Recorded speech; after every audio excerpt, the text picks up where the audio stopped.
یعنی 7.5 تولہ سونا.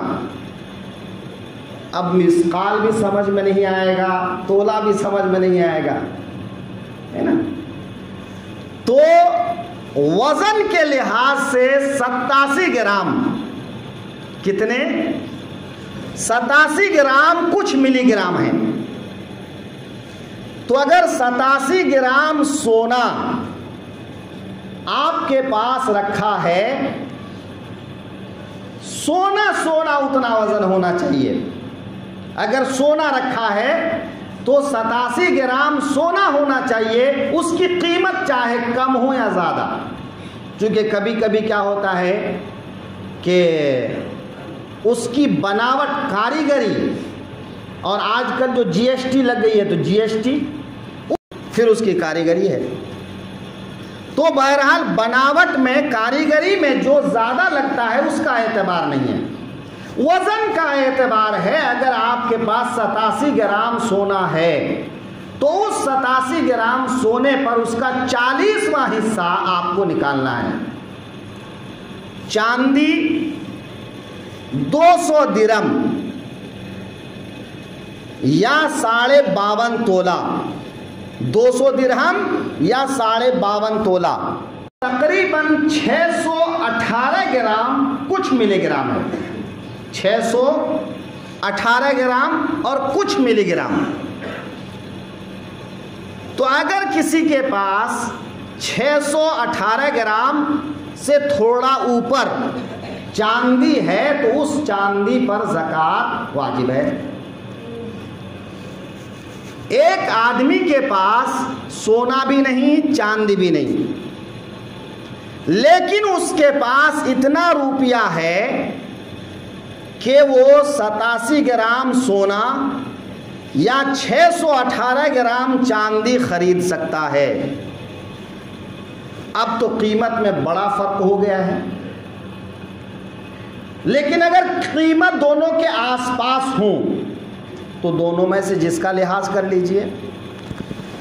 اب چونکہ دونوں کی قیمت میں بڑا فرق ہو گیا ہے،